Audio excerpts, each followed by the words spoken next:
open it up to international organizations of good repute. That's the first thing that the government should have done. Now, the other thing that the government could also do is they've been borrowing. Let us not hide our heads in the sand. They could also allow KAA to secure funds directly from financial institutions. Okay. Now, I'll go back to where this stinks to the high heavens. We recall that the cabinet secretary in charge of transport was fired and then rehired in a different portfolio. There were claims that a cabinet secretary was arrested with money they had not declared in a foreign country. We've heard about our president being given a jet by his friends. We need to connect the dots that clearly there is a rip-off that is ongoing.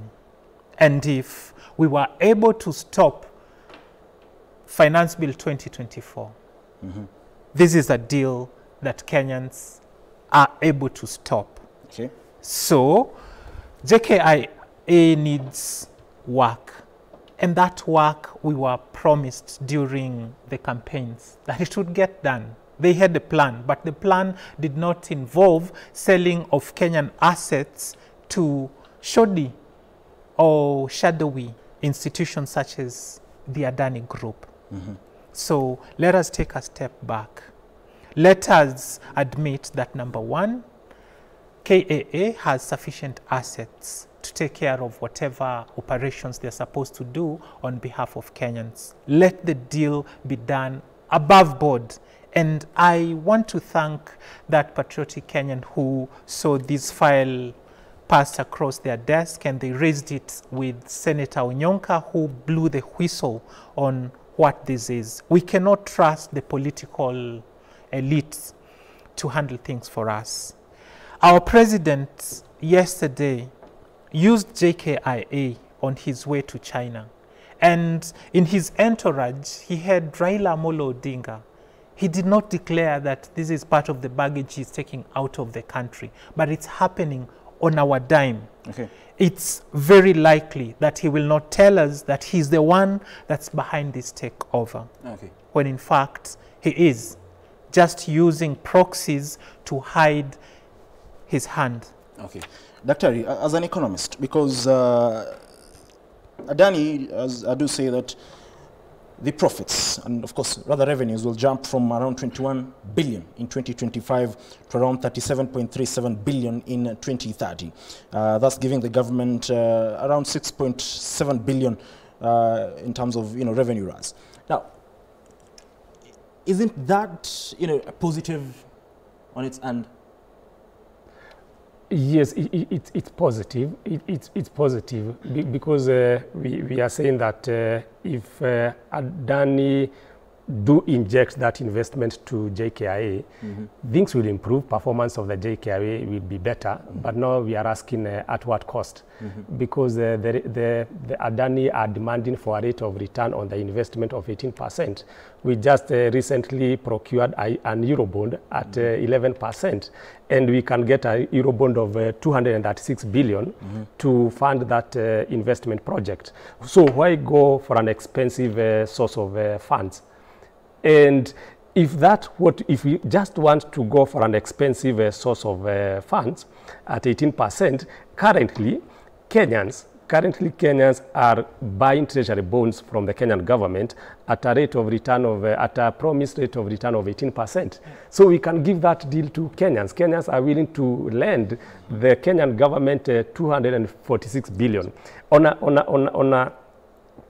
a yearly basis. Like now in this year of budget, in the financial year 2024-2025, the Treasury has predicted to borrow 463 billion from Kenyans, 463 billion locally, and they will be borrowing 331 billion externally. So we will have a total of about almost 800 billion. So Kenyans they are not they have the capacity to give the government of Kenya 246 billion at a promised rate of return of 18%. Instead of that money going out to India through Adani, why can't the Kenyan government, if so wishes that it wants to procure funds of that upgrading through a loan facility, why can't it give that chance to Kenyans? As opposed to giving a foreign company that exorbitant rate of return. So I think there's a lot. And as I finish, let me put it categorically that KIA total asset base is about 1.3 trillion.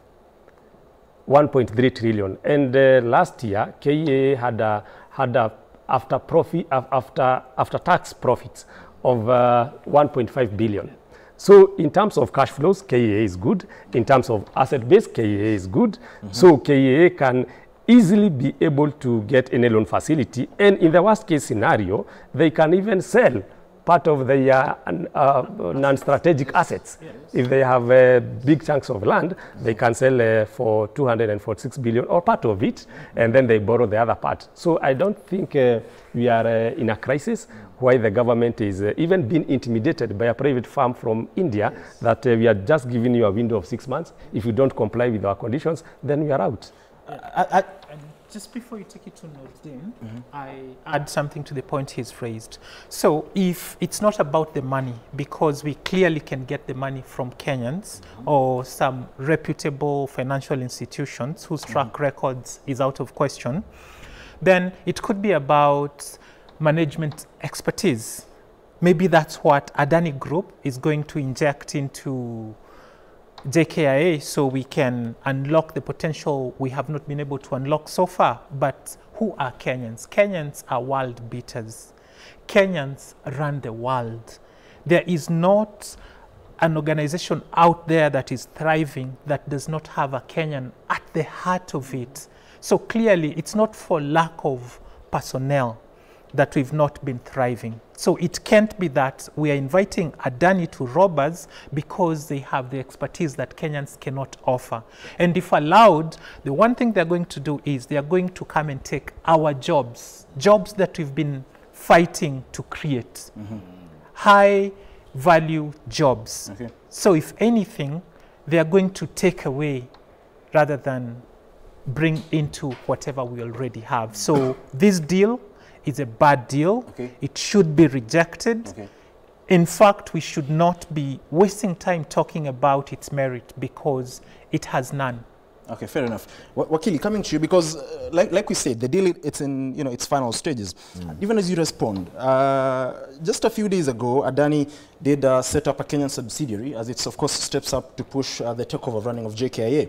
And the flagship company, that is Gautam Adani's sprawling corporate giant, incorporated a subsidiary called Airports Infrastructure PLC. And of course, that was on August 30th. And that is according to a filing with the National Stock Exchange of India in Mumbai. Now, the Airports Infrastructure is incorporated to take over, operate, and maintain and develop, as well as design, construct, and upgrade the airports across the country. Now, according to the papers, this particular AIP, that is the Airports Infrastructure PLC, is yet to commence. Operations are yet to commence. Meaning this is a very new establishment, and the company is in its initial stages. Now, just 3 days ago, August 30th was just 3 days ago, and this particular subsidiary was set up. I mean, it also shows the sort of urgency that this particular firm is in, and that also, I don't want to link that with the 6-month period, because Adani says if the deal does not go through within 6 months, then they're pulling out. Then it even increases the mystery surrounding this particular deal, because one, they've given us a timeline. Number two, they're setting up this particular subsidiary. This did set up a few days ago. I mean, that is a very big red flag. Yes. You see, now again, before you continue, I want you to combine that with, from where you sit, is it what do you have an issue with? Is it the process of giving Adani this particular deal? Because at the end of the day, like I asked Dr. Kamau, is that if Adani do like this, say, in terms of raising revenue, because they do propose that, they do say that by 2055, they'll handle around 33 million passengers and 1 million tons of cargo, up from the current 8 million passengers and around 500,000 tons of cargo, which is an improvement. So from where you sit, is it just an issue of how the deal was, given, or do you have an issue with the entire company taking operations? First and foremost, you remember when Uhuru's elections was nullified by the Supreme Court, they said the process was flawed. When a process is flawed, the end does not justify the means. Because the process as we see, the Adani process, 1, showed in secrecy, 2, hidden from the public found out by themselves, 3, Parliament has no role, it has no documents, it has nothing. But that's a captured house either way. Secondly, away from the process, the entire deal doesn't make sense. It's like I told you, it's one of the worst deals you can get into in doing business. It's like you've given out your business to someone to manage, you are just going to chill for 30 years. And what is the return in investment? What are we gaining after those 30 years? As opposed to what are they gaining? They say it's a PIP, but who stands to gain more? We stand to lose a lot. Yeah. Remember, they are going to manage your airport, so they'll be in charge of whatever comes in and goes out. What if there's a security issue? Then they say KA is answerable to Parliament. Yeah. So if there's a security threat, KA go and answer, but you're not managing. It doesn't make sense. It brings you to the issue of, they talk about, like you say, the passengers they'll handle and management. If the issue at KA is management, whoever is employed there, the staff working there, take them for trainings. If they are not competent, then hire competent people. If you're not hiring competent-based people, then work on competence as opposed to friends. Secondly, they talk about the haste they are in to get into this deal and everything, and we're being pushed. We're told if not 6 months, we'll pull out. They've already launched a proxy consortium, because it is a proxy, on 30th of August. They talk about make sure this deal takes off or not, we pull out. Are we not a sovereign state? Why are we being muzzled? Why are we being controlled? Why are we acting as if we're still colonized? Yes, there might be new colonialization, but why are we acting as if we are slaves? Yeah. That we are in the farm, and the boy is on our necks with a whip, telling you to work on the farmland. That cannot happen. We're a sovereign state. We are at liberty to say yes or no. And who told you to get into such a deal? Who are you in this deal with? Because it's not us as Kenyans. We're anti this deal. It doesn't make sense. It's the worst deal you can get yourself involved in. And that is why people say at times, Parliament should be dissolved. Because who is Parliament working for? Yeah. If a member of Parliament supports such a deal, that member of Parliament should go home as soon as tomorrow. So you find ourselves in a situation when we cannot be rushed into this deal. We're asking questions. You have rushed yourself, you and whoever you're in charge with, to stage 8, and now we're next to stage 9 for implementation, and we're still saying no. Because they talked about layoffs. KW, Cow have said that they are bound to be layoffs because these guys are going to bring their own people. So you have a president who has said, now tafutia kazi, I'm working on employment. And then now the same president will allow the same people who are employed, the number that is employed is actually low. The same people who are employed, some to lose jobs. It doesn't make sense. And so the issue, there's a public interest issue that this deal doesn't solve. It only brings more questions as opposed to answers. And that's why you say this deal should be scrapped off. It doesn't make sense. Who benefits? Like I've asked you, after 30 years, if we sit down for 30 years and ask ourselves, between Kenyans and the Adani consortium, who has benefited? It will be them. Yeah. So what's the point of giving you an airport to manage for you to make money while we can, as Kenyans, invest the same amount or even more, as he rightfully put it, as Kenyans, and make it a better airport? Because when you tell me that in 30 years, for the next 30 years, you cannot construct as a country any competing airport to JKIA, we have lost it. When you say that we have to consult you to upgrade the remaining 38 airports, we have lost it. It means we are captured. Fair enough. Before you take some feedback, I want to come to you with your career before you talk to Dr. Now, that particular subsidiary was set up in Abu Dhabi by a group called Global Airports Operator, GAO. Now, As part of the incorporation, the Kenyan company Adani issued a share capital of 6.75 million Kenyan shillings, consisting of 6,750 shares at 1,000 shillings each.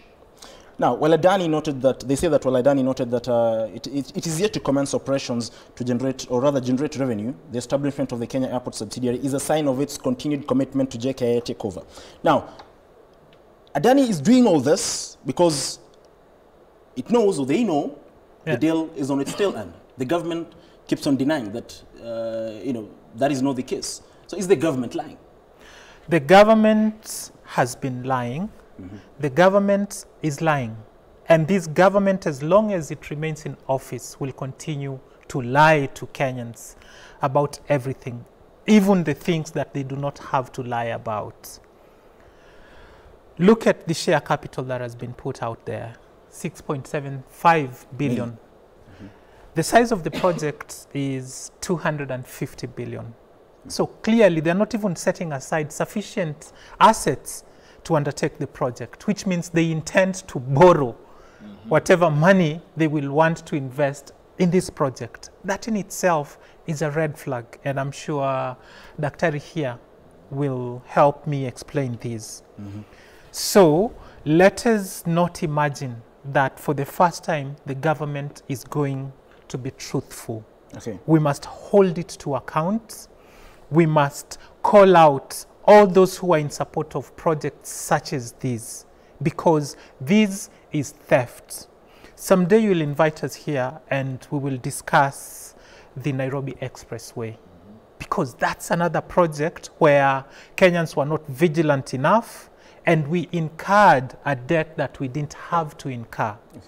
So if you give us time, we'll discuss that. When you get back to me as we make the closing remarks, I would wish to invite Kenyans to look into what we need to do next so that we don't make the same mistake we made in the other investments that have been done that have ripped us off.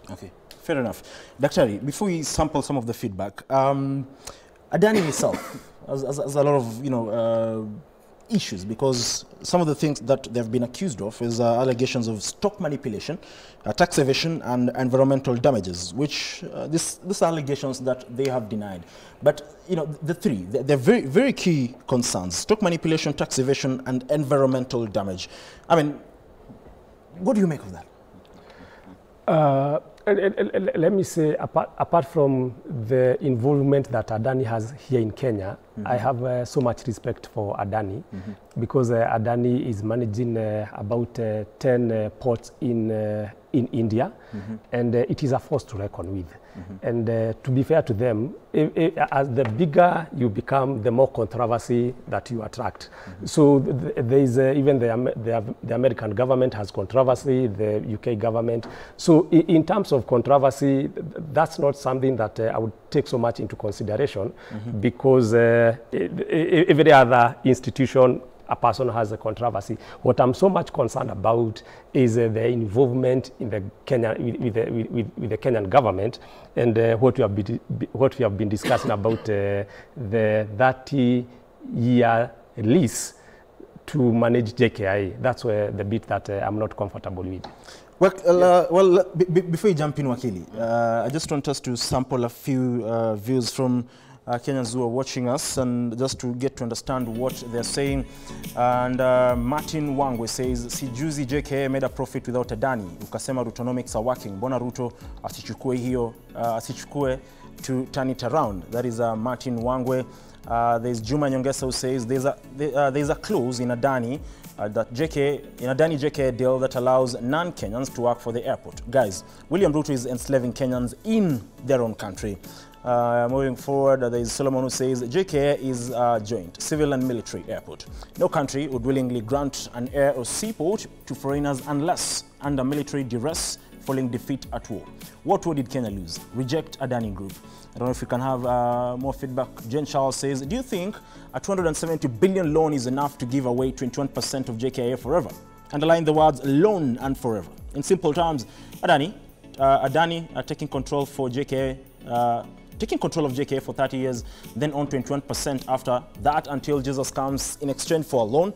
Do you really understand what is going on? One more feedback before we come back, but we can just, come back right away. And I want to, of course, ask you, Akili, because the CAU, like you said, the Kenya Aviation Workers Union, did raise concerns. And these are very, very genuine concerns. And like the viewer asked, President William Ruto has been talking about, creating employment for the youth outside the country. And he's been so heavy on exporting labor and how Kenyan labor is, very, very much respected abroad.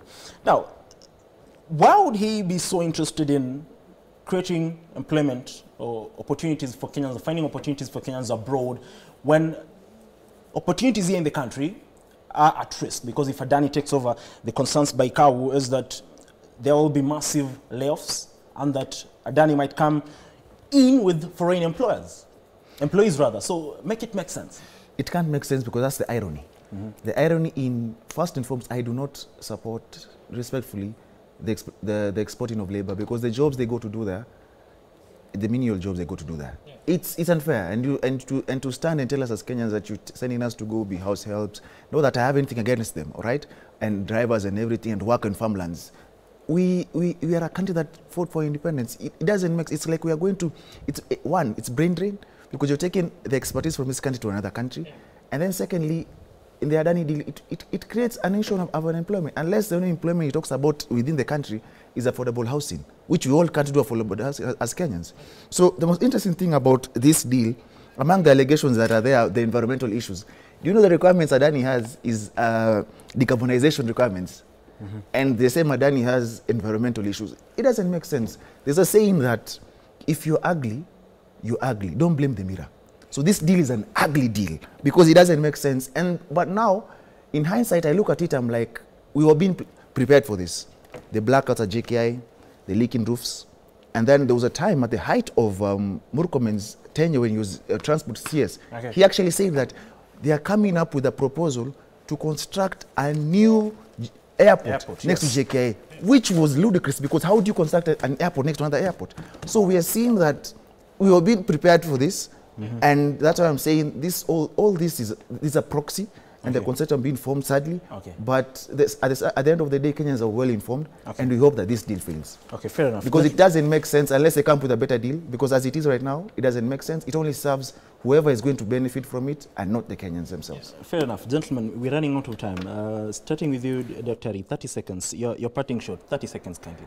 Yeah, it is said that if one day you hear from an alligator saying that the crocodile is sick, you should not doubt what the alligator is saying. CAU, the Kenya Aviation Workers Union, they are saying the deal is a bad one, and we should take their word. Thank you. Thank you very much. If it walks like a duck, quacks like a duck, it most definitely is a duck. The Adani deal is a bad deal. Kenyans' resilience will see us through this. If with leaking roofs and the outdated technology we have at JKIA, we were able to make 1.5 billion last year. If the asset base of KAA is as huge as in the range of 1.3 trillion, with all these, then we should be proud and believe that we can run these without the help of any other outsider. Let Kenyans prepare that we will not allow for this to happen. Let us occupy. Let us support the organization that's currently protesting the layoffs that will happen, because that will just be but the tip of the iceberg. Well, thank you very much. Thank you very much, Mudhira Kawira, for joining us this particular morning. Dr. Thank you very much for making time. Wakili, thank you very much for making time. We are running out of time. 5 seconds. Okay. You see, as you rightfully said, we've had bad deals in Kenya. Now, this Adani deal reminds me of a song by Red Sun. This is better than most. And I ended at that. Well, like Wakili says, this is better than most. I know Gen Zs are very familiar with that particular song. But that was a conversation surrounding the Adani deal. and that has elicited mixed reactions across the country, even as the National Treasury is set to take over loans worth 83.1 billion. And of course, that means passing the burden to Kenyans amid heightened economic times. Now, thank you very much for making time to be with us this particular morning. We'll keep on following up on that particular issue of the Adani deal takeover, even as the government says they're not selling the airport, but Adani will, of course, start operating and running the operations of that particular iconic facility starting November if the deal finally sees the light of day. Thank you very much. Do have yourself a wonderful day. And like always, God bless. Don't go away because Remy Ojala will be coming right now, rather in a moment, with the Morning Vibe. Thank you very much. Do have a good day.